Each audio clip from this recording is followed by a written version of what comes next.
YCP హయాంలో పనిచేసిన IPS అధికారులపై విచారణ చేయాలని టీడీపీ నేత డొక్కా మాణిక్య వరప్రసాద్ ప్రభుత్వాన్ని కోరారు. వైసీపీ రౌడీలతో కలిసి ప్రజలు రైతులను హింసించిన పోలీసులను ఉపేక్షించొద్దన్నారు. గడిచిన 5 ఏళ్లలో పరిశ్రమలో భద్రతా చర్యలు తీసుకోకపోవడం వల్లే ఇప్పుడు ప్రమాదాలు జరుగుతున్నాయని డొక్కా అభిప్రాయపడ్డారు. ఎసెన్షియా ప్రమాద బాధితులకు ప్రభుత్వం పరిహారం ఇచ్చినా ధర్నాలు చేస్తామని జగన్ చెప్పడం ఏంటని ప్రశ్నించారు.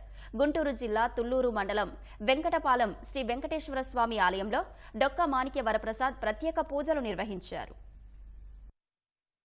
అక్కడ అచ్యుతాపురంలో యాక్సిడెంట్ జరిగితే వెంటనే బాధితులందరూ ₹1 కాంపెన్సేషన్ ఇస్తే నేను ధర్నా చేస్తానంటావా? అంటే బెదిరిస్తావా?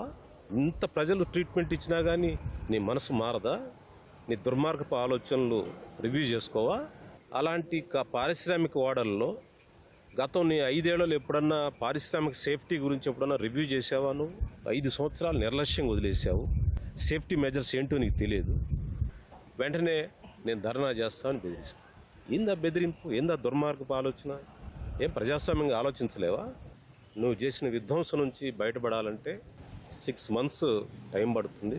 ప్రభుత్వానికి టైం ఇవ్వాలి. ఐపీఎస్ అధికారులు హద్దులు మీరి ప్రవర్తించారు. వాళ్లే వైసీపీ నాయకుల్లాగా వాళ్లే జగన్మోహన్ రెడ్డిలా బిహేవ్ చేశారు. దోపిడీ దొంగల్లా దోచుకున్నారు. ఐపీఎస్ అధికారుల గౌరవాన్ని భంగపరిచారు. మీరే పోటీ చేయండి. ఎలక్షన్లోకి వచ్చి రాజీనామా చేసి దమ్ముంటే మీరు సంపాదించుకున్నారు కదా. వైసీపీలో కార్యకర్తలా పనిచేయండి. పనిచేయకుండా మళ్ళీ మా పోస్టింగ్స్ కావాలని బీద పలుకులు పలుకుతారని రాష్ట్ర ప్రభుత్వం వెంటనే వాళ్ళపై విచారణ చేయాలి. అలాంటి వాటి మీద నాకు తెలిసిన ఎవిడెన్స్ ఇస్తాను. నేను చాలా ఎవిడెన్స్ ఉంది వాళ్ళు దోచుకున్న డబ్బు.